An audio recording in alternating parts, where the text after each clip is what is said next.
Indian campus project के तहत हम मुख्तलिफ यूनिवर्सिटीज़ में जाते हैं और जर्नलिज्म के हवाले से मुख्तलिफ स्टूडेंट से इंटरेक्ट करते हैं। इसी हवाले से हम इस वक्त नमल यूनिवर्सिटी में मौजूद हैं, जहां पर हम स्टूडेंट से चैलेंजेस इन जर्नलिज्म या फिर उनके एक्सपीरियंस के हवाले से कि वो क्या सोचते हैं, इससे मुताल्लिक बात करेंगे।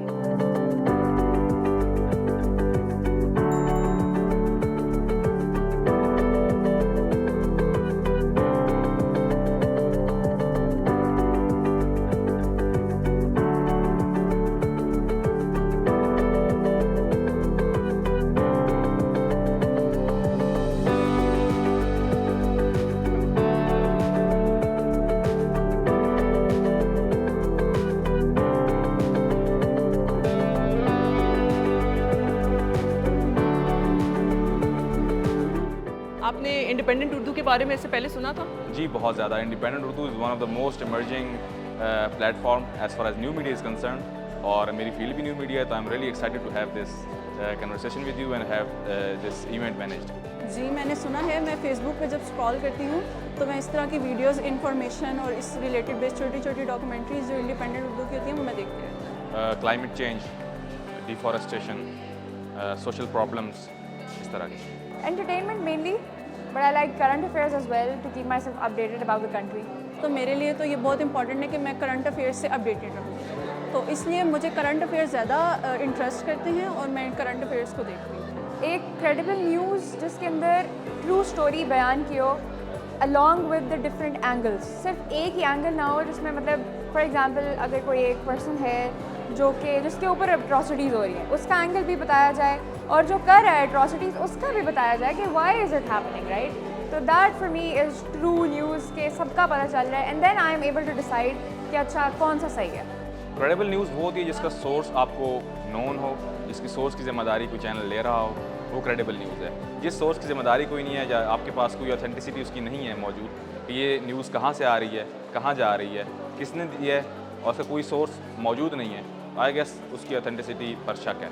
मेरे ख्याल से क्रेडिबल न्यूज़ वो है जिसमें ऑब्जेक्टिविटी हो और सब्जेक्टिविटी ना हो। आई थिंक नेटवर्किंग बहुत इंपॉर्टेंट है, क्योंकि if you have a lot of networking, कुछ अच्छे सहाफ़ी और अगर आपके अंडर काम कर रहे हैं who can give you investigative sort of stories जो आप उनको अच्छा प्रोड्यूस करें, that I think is very important for a सहाफ़ी कि उसके अंडर बहुत सारे काम कर रहे हो और उनको ट्रू सोर्सेज बता रहे हो कि ये हुआ है इधर और ये इधर हुआ है।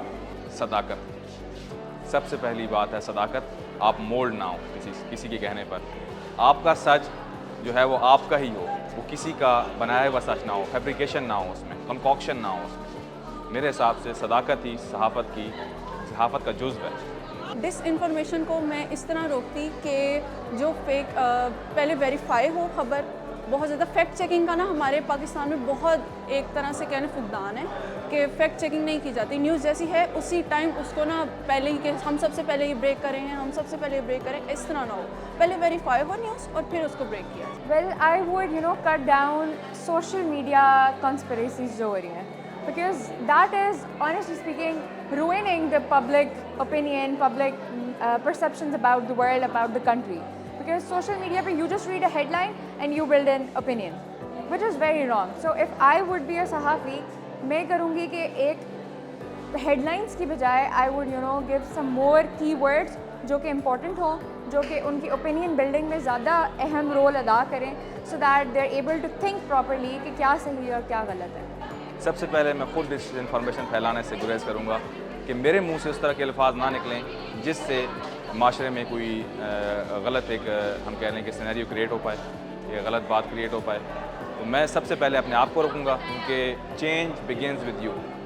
हम देखें पाकिस्तान का माहौल बहुत पॉलिटिकली पोलराइज्ड माहौल है, तो कहीं ना कहीं आपकी किसी के साथ अफिलिएशन होती है, लेकिन जब आप सहाफ़त करें तो आप एक सहाफ़त को एक नोबल प्रोफेशन समझें। आप ये ना समझें कि आपने किसी की साइड्स नहीं ली। जो जैसा है, अगर आपकी जिस साइड पे है आप उसको सपोर्ट ना करें। आप जिस तरह की खबर है वो वैसी, क्योंकि आपके ऊपर बहुत बड़ी जिम्मेदारी है। ये एक फाउंडेशन है हमारी